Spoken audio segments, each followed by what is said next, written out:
सबसे पहले विज्ञान के अपन जनक किसे मानते हैं? अरस्तु। किसे मानते हैं? अरस्तु। जैसे ही आगे चल के विज्ञान जो जीव विज्ञान दो भागों में विभाजित हो गया। कौन से दो भागों में विभाजित हो गया? एक वनस्पति विज्ञान और एक जंतु विज्ञान। वनस्पति विज्ञान में अपन पादपों का अध्ययन करते हैं। किसका अध्ययन करते हैं? पादप, पेड़ पौधों का अध्ययन। पेड़ मतलब कैसे क्रिया करते हैं, कैसे वृद्धि करते हैं, कैसे अपने भोजन करते हैं, किस किस प्रकार के पेड़ हैं, मरसुली पेड़ कैसे हैं, जलोद्भिद पौधे कौन सी है, मरुद्भिद पौधे कौन सी हैं, जो बिना पानी के रहते हैं ऐसे पौधे कौन से हैं, जो बिना जल के रहते हैं ऐसे पौधे कौन से हैं, ठीक है। अपने यहाँ पे वातावरण कौन सी है, अपने लिए हानिकारक पौधे कौन से है, अपने लिए नुकसानदायक पौधे कौन सी है, अपने लिए लाभदायक पौधे कौन सी है, ऐसे सब पौधों के बारे में इसमें पढ़ते हैं वनस्पति विज्ञान, मतलब पौधों की जानकारी। वरना एक ऐसे पौधे हैं जो कि नरभक्षी पौधे भी हैं। कैसे पौधे? नरभक्षी, जो नर का क्या कर सकते हैं? भक्षण, नर को खा सकते हैं, ऐसे भी पौधे हैं। वरना ठीक है, ऐसे पौधे जो जंतु जैसे लगेंगे, कैसे लगेंगे? जंतु जैसे पौधे, ऐसे भी पौधे हैं। ऐसे पूरी तमाम पौधों की डिटेल किसमें पढ़ते हैं? वनस्पति विज्ञान। किसमें पढ़ते हैं? वनस्पति विज्ञान। समझ में आई बात? ठीक है। अब इसी में दो वनस्पति पढ़ लिया। अब इसमें दो दूसरा बात कौन सा है? जंतु विज्ञान। जंतु विज्ञान में सिर्फ अपन मानव शरीर पढ़ेंगे, सिर्फ मानव शरीर पढ़ेंगे? बताओ। सभी जंतु पढ़ेंगे, छोटे जंतु, बड़े जंतु, एक कोष की जंतु, बहुकोष की जंतु, ठीक है, सब जंतु पढ़ेंगे। और अपने शरीर के बारे में पढ़ेंगे। सबसे कठिन अपन क्या खुद ही शरीर है, अपने शरीर लिए करते हैं, तो अपने शरीर के बारे में जानकारी होना तो जरूरी है ना। अपने इतना बड़ा शरीर लिया, डमाडोल का शरीर लिया, डोल रहा है, अपने जो मानो क्या शरीर में अपने क्या चीज है, कैसे काम करता है, कैसे, ठीक है। तो अपने शरीर के बारे में पूरी जानकारी होनी चाहिए। शरीर की पूरी जानकारी डिटेल में पढ़ते हैं, ठीक है। कैसे स्वस्थ रह सकते हैं अपन, वो पढ़ते हैं इसमें। कैसे स्वस्थ रह सकते हैं, कौन कौन सी बीमारी है, बीमारी कैसे होती है। अब बीमारी पता चल जाए तुम्हें तो अपन उसका निदान भी पता चला लें। जैसे कोई बीमारी इस तरीके से होती है तो अपन पता चला लें, ज्यादा बीमारी होती है जानी अपन करेंगे, जानी कहानी है वो, ज्यादा बीमार है यार, तो निदान कब कर सकेंगे अपन? जब बीमारी का पता चल जाए। अब बीमारी किससे हो रही है जो पता चल जाए तो अपन निदान भी कर पाएंगे, ठीक है। तो बीमारी, समस्त बीमारी कौन कौन सी कैसे होती है, और जंतुओं के बारे में, जंतुओं का अध्ययन सब अपन किसमें करते हैं? जंतु विज्ञान। और भी इसमें अंदर घुस जाओ तो और भी इसकी शाखा, विज्ञान की अनंत शाखा। जैसे अपन इसमें विस्तारित रूप से फैलते जाते हैं, पढ़ते जाते हैं, खोजें करते जाते हैं, वैसे ही इनकी शाखाएं फैलती जाती हैं, ठीक है। समझ में आई बात? समझ में बात आई? ठीक है। तो जीव विज्ञान के जनक कौन है बताओ? कौन है? अरस्तु, ठीक है। और यहाँ पर जंतु विज्ञान के भी जनक कौन रहेंगे? अरस्तु। पर वनस्पति विज्ञान जैसे ही दूसरी शाखा बनी, इसके जनक भी चयनित। कौन से थे इसके जनक? है थियोक्रेटस। क्या नाम इनका? थियोक्रेटस। वनस्पति विज्ञान जनक थियोक्रेटस। थियोक्रेटस नाम ध्यान रखना, थियोक्रेटस। वनस्पति विज्ञान के जनक थियोक्रेटस। जंतु विज्ञान के जनक अरस्तु। कौन है? अरस्तु। और जीव विज्ञान जनक अरस्तु, ठीक है। जीव विज्ञान की डेफिनेशन क्या है वो पता होनी चाहिए, फिर 12वीं बाद में देखें, ठीक है। तो जीव विज्ञान की डेफिनेशन क्या है? जीव विज्ञान, रसायन विज्ञान, भौतिक शास्त्र और भी समाजशास्त्र, सामाजिक विज्ञान, बहुत सारे विज्ञान निकली है। ये कहाँ से निकली? विज्ञान में से। विज्ञान की तो शाखा है, सब क्या की शाखा है? विज्ञान। अब पिताजी है, पिताजी 10-15 मोड़ी मोड़ा है, 10-15 सुना तो। एक डॉक्टर है, एक टीचर है, एक कुछ है, एक नर्स है, एक सब कुछ है, कोई ना कोई। तो अब कहने के उनके पापा का नाम है, मान चलो कोई भी नाम रख लो, राम प्रताप मान लो। क्या नाम है? राम प्रताप। तो बता रहे हैं सुमित राम प्रताप का वह बच्चा है जो डॉक्टर है। क्या है? डॉक्टर है। रमन राम प्रताप का वह बच्चा है वो टीचर है, ठीक है। मुकेश राम प्रताप का वह बच्चा है जो क्या है? किसान है, ठीक है। तो साथ में अपने क्या लगाया? समझो ध्यान से, कान में ध्यान। क्या लगाया? राम प्रताप। ऐसे ही जब जितने सब्जेक्ट हैं, रसायन शास्त्र, भौतिक शास्त्र, सब सब्जेक्ट जो विज्ञान है, समाज विज्ञान, सभी किसके शाखा हैं? विज्ञान के। विज्ञान में से जैसे विज्ञान का बने अपार ज्ञान पाया और उसी क्या बना दी? शाखा बना दी। ठीक है, और अलग विषय को अपन पढ़ते हैं, ठीक है। तो जीव विज्ञान की किसकी शाखा है? विज्ञान की। तो जीव विज्ञान की वह शाखा है जिसके अंतर्गत हम क्या पढ़ते हैं? समस्त जीवों का अध्ययन क्या है? कैसे डेफिनेशन बताएंगे? विज्ञान की वह शाखा जिसके अंतर्गत हम समस्त जीवों का अध्ययन करते हैं, उसे जीव विज्ञान कहते हैं। सरल सी बात है, जीवों का अध्ययन करते हैं जीव विज्ञान, ठीक है। विज्ञान की क्या है? शाखा। बात समझ गई? जीव विज्ञान की मतलब समझ। अब अपने ग्रंथ में सीमित जीवों के बारे में जानकारी है, सीमित विज्ञान के बारे में जानकारी, तो कुछ ही चीजें पढ़ती है। जैसे इसमें क्या पढ़ते हैं? अपने स्वास्थ्य के बारे में पढ़ते हैं, किस प्रकार से स्वास्थ्य खराब होता है, कौन सी बीमारी होती है, बीमारियां पढ़ते हैं। कुछ वनस्पतियों के बारे में पढ़ते हैं, कुछ ऐसे जीव को पढ़ते हैं जो कैसी हैं? अमर है। कैसी है? सोच के हैरान होंगे कि पृथ्वी को अमर भी है, जीव जैसे कुछ अमर हैं, उनके बारे में आज पढ़ेंगे, ठीक है। कौन से जीव अमर है, ठीक है, मरते ही नहीं है कभी, अमर कैसे, ठीक है, पढ़ेंगे। और चैप्टर का नाम क्या है? जिस समझ में आएगा जीव विज्ञान है ना, फटाफट बताओ। कौन है? अरस्तु। दो भागों में आती है, कौन कौन सी में? वनस्पति विज्ञान और जंतु विज्ञान जनक अरस्तु। वनस्पति विज्ञान जनक थियोक्रेटस। इतनी बात समझ में डाल दें। चैप्टर स्टार्ट करते हैं।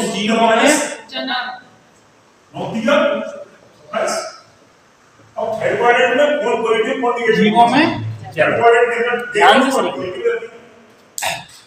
चैप्टर का नाम है, पहले तो नाम ही समझ में आना चाहिए, नाम बता क्या रहा है इसमें। अब चैप्टर को पढ़ेंगे क्या, ठीक है, पढ़ेंगे क्या? तो अपन पढ़ रहे हैं जीवों में जनन। क्या पढ़ रहे हैं? जीवों में। अब जनन की जनन क्या होता है ये देखिए। एक जीव है, अपनी प्रजाति बढ़ाने के लिए अपने ही जैसे जीव को क्या देता है? जन्म देता है। क्या देता है?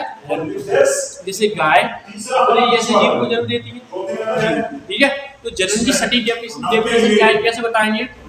जीवों द्वारा बहुत सारे जीव हैं, जीवों द्वारा अपने ही जैसे जीवों को जन्म देना क्या कहलाता है? जनन। यहाँ तक जनन क्या है, इसे कहते हैं जीवों द्वारा अपने ही जैसे जीवों को जन्म देना क्या कहलाता है? समझ में आई बात? जैसे बताइए, जीवों द्वारा अपने ही जैसे जीवों को जन्म देना क्या कहलाता है? क्लियर हो गया? क्लियर तो याद हो गया? बताइए, जन्म देना बताओ। यहीं पे पढ़ना है, यहीं पे याद करना है, पे कुछ नहीं ले जाना, ठीक है। ऐसे बताया, जो जीव अपने ही जैसे जीव को जन्म देता है इसे क्या कहलाते हैं? जन्म कहते हैं। क्या कहते हैं? समझ में आई? जन्म समझ में आई ना? अब जी याद भी करें। अब देखो, इसमें दो चीज ये रहता है जनक, कौन रहता है?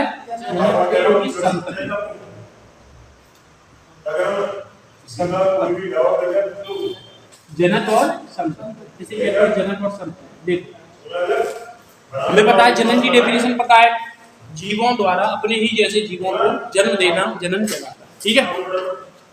पर जो जीव इसमें जन्म देता है उसे क्या बोलेंगे? क्या बोलेंगे? जो जीव जन्म देता है, क्या करता है? देता है, उसे जनक। और जो जीव जन्म लेता है उसे संतति कहते हैं।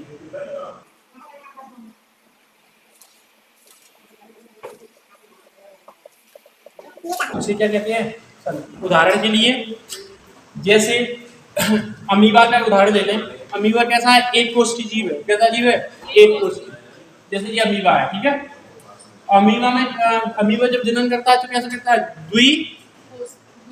द्विविखंडन।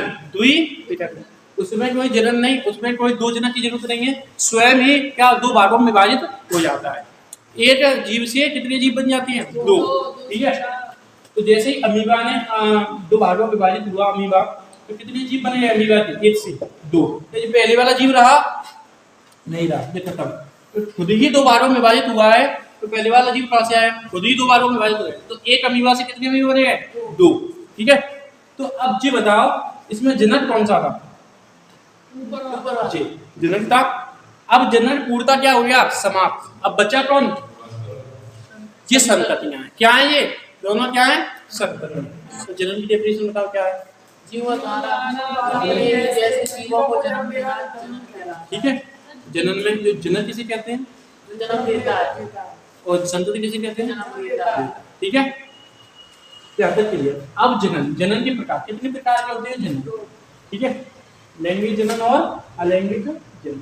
सबसे पहले अपन पढ़ेंगे अलैंगिक जनन, क्योंकि इसका टॉपिक थोड़ा है, पर इसे अपन खत्म कर देंगे। और लैंगिक जनन में तो अपन बहुत सारा पढ़ना है। ठीक है। अलैंगिक जनन, अलैंगिक जनन सुनो क्या है अलैंगिक जनन? ऐसा जनन जिसमें लैंगिक क्रिया नहीं होती। क्या नहीं होती? लैंगिक क्रिया नहीं होती।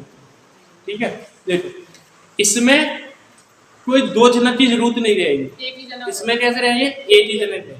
इसमें बहुत छोटे जीवों का जनन पड़ती है अपन। ठीक है। जैसे बहुत, जैसे अमीबा है, ये सब। ठीक है। तो देखो जनन के लिए क्या है? जैसे एक जीव से दूसरे जीव का निर्माण होता है, तो उसके लिए हमें जरूरी है युग्मक की जरूरत। किसकी जरूरत है? युग्मक। तो युग्मक की जरूरत होती है लैंगिक जनन में। किसमें? लैंगिक। तो अलैंगिक जनन में युग्मक का निर्माण होता ही नहीं। अलैंगिक जनन में क्या नहीं होता है? युग्मक का निर्माण होता ही नहीं। युग्मक का निर्माण नहीं हो रहा है तो युग्मनज भी नहीं बनेगा। देखो जनन के लिए क्या होता है? युग्मक का निर्माण होता है। युग्मक का निर्माण से युग्मनज बनता है। युग्मनज से शिशु का निर्माण होता है। ये तब दूसरा जीव बनता है। पर अलैंगिक जनन में ऐसा कुछ नहीं होता। इसमें क्या नहीं होगा? ना तो युग्मक बनेगा, ना युग्मनज बनेगा, न इसमें भ्रूण बनेगा, न इसमें, और फिर डायरेक्ट क्या बनेगा? शिशु बनेगा। क्या बनेगा? शिशु। लैंगिक जनन में क्या होता है? 2 जनक की आवश्यकता होती है, और अलैंगिक जनन में 2 जनक की आवश्यकता नहीं है। ठीक है। केवल एक ही जनक से बहुत सारे संततियां बन सकती हैं। ठीक है। वो कैसे देखो। तो अलैंगिक जनन की क्या विशेषता है? क्या क्या विशेषता है अलैंगिक जनन में? कैसे पहचानेंगे अलैंगिक जनन है? तो इसमें क्या युग्मक का निर्माण नहीं होगा। पहले क्या है? युग्मक का निर्माण नहीं होता। युग्मनज का भी निर्माण नहीं होता। युग्मक का नहीं हो रहा तो युग्मनज का भी जी। युग्मक और युग्मनज क्या होती है डिटेल में बताएंगे आगे। ठीक है। युग्मनज का निर्माण नहीं होता। अब देखो ना तो युग्मक बन रहा है, तो युग्मक ना युग्मनज बन रहा है, तो निषेचन भी इसमें नहीं होता। तो तीसरा पॉइंट है निषेचन नहीं होता। अब निषेचन ही नहीं हो रहा है तो भ्रूण बनेगा? नहीं बनेगा। भ्रूण का निर्माण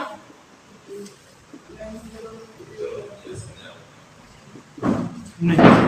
अब पूछ ली जाए अलैंगिक जनन की विशेषता बताओ, तो तुम बहुत सारी विशेषता बता दो। कौन कौन सी विशेषता बता दोगे? युग्मक का निर्माण नहीं होता, युग्मनज का निर्माण इसमें नहीं होता, निषेचन नहीं होता, भ्रूण का निर्माण नहीं होता। ठीक है। और इसमें विभाजन कौन सा होता है? जब ये जनन करते हैं जीव, तो कौन सा विभाजन होता है? अर्धसूत्री। कौन सा विभाजन? अर्धसूत्री विभाजन। अब यही समझ लो पहले अर्धसूत्री और समसूत्री विभाजन होते क्या है। ठीक है। देखो जो अपना शरीर बनाए सबसे पहले, अब जब अपन युग्मक थे तब सिर्फ अपन में एक कोशिका थी अपने शरीर में। कितनी कोशिका थी? सिर्फ एक कोशिका। कितनी थी? एक कोशिका।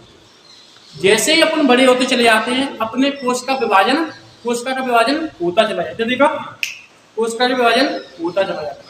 एक कोशिका 2, 2 से 4, 4 से ऐसे बहुत सारी। इसीलिए अपन अब कौन से जीव बनाते हैं? बहुकोशिकीय जीव में आते हैं। कौन सी जीव में? अपने अंदर बहुत सारी कोशिकाएं उपस्थित हैं। तो अपने शरीर में क्या है? कोशिका बना है, तो बहुत सारी कोशिका होती। सबसे पहले एक कोशिका रहती है। तो अपने शरीर के अंदर कौन कौन सी यहाँ पे समसूत्री और कौन सी यहाँ पे अर्धसूत्री विभाजन होता है? सुनो, हमारे शरीर की कायिक कोशिकाएं हैं। कायिक मतलब काया वाली कोशिका, शरीर की कोशिका, जैसे हाथ की, पैर की, अपने शरीर की, जी सब कोशिकाएं होती है। कौन सी कोशिका? कायिक कोशिका। तो अपने शरीर की कोशिकाएं, जो अंग वाली कोशिकाएं, इनमें होता है कौन सा विभाजन? समसूत्री विभाजन। समसूत्री का मतलब समझ रहे हो? जैसे अपने सभी शरीर की कोशिका में जितने 46 गुणसूत्र हैं, तो अगर विभाजन होगा तो दो कोशिका नहीं बनेगी, तो उनमें भी 47 दोनों में होगा। 46 इसमें, 47 नहीं 46, ठीक है। जैसे अपनी शरीर की कोशिका कितने गुणसूत्र है टोटल? 40 कितने हैं? 40 है। अगर विभाजन हुआ तो एक कोशिका से दो कोशिका बनी, तो दोनों कोशिका में कितने कितने गुणसूत्र होंगे? 30 कैसे होंगे? 46 और 46 दोनों में 40। इसे कहेंगे समसूत्र, मतलब समान रूप से विभाजन हो रहा है। जितनी गुणसूत्र इसमें, इतने ही उसमें जाएंगे। समान रूप से इसे बोले समसूत्री। क्या बोले? समसूत्री। और अपनी लैंगिक कोशिका होती है, उसमें होता है अर्धसूत्री विभाजन। कैसे विभाजन होता है? लैंगिक कोशिका जब युग्मक का निर्माण होता है, उसके लिए अपने कैसा चाहिए? अर्धसूत्री विभाजन चाहिए। कैसे चाहिए? उसमें जाते हैं कितने गुणसूत्र? 23। अर्धसूत्री और समसूत्री समझ में आया?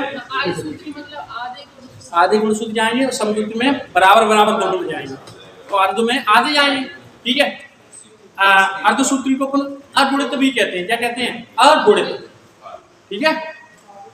और समसूत्री को क्या कहते हैं? द्विगुणित। क्या बोले? द्विगुणित। तो इसमें कौन सा विभाजन होगा? अर्धसूत्री। क्लियर? विभाजन अर्धसूत्री विभाजन होगा। अलैंगिक जन्म समझ में आया? तो बताओ अलैंगिक जन्म की क्या क्या विशेषताएं? युग्मक का निर्माण। बताओ तुम्हें सभी बताओ, पहला कौन सा पॉइंट है? युग्मक का निर्माण। दूसरे नंबर में युग्मक का निर्माण नहीं होता। तीसरे नंबर में चौथे नंबर में भ्रूण का निर्माण नहीं होता। और इसमें अर्धसूत्री विभाजन।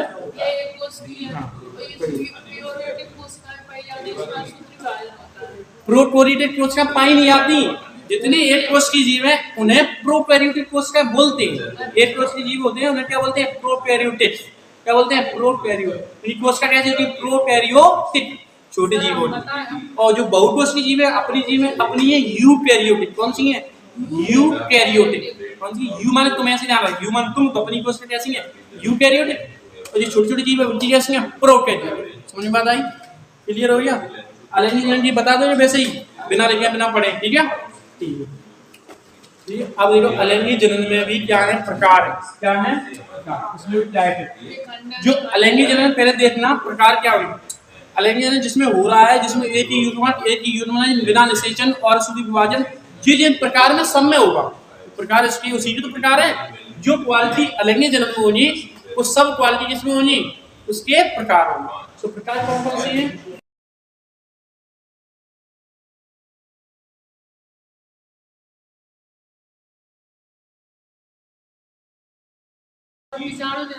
बीजाणु। देखो समझ में आई? इतनी टाइप है इसको। अब देखो एक एक करके पढ़ेंगे, समझ में आई?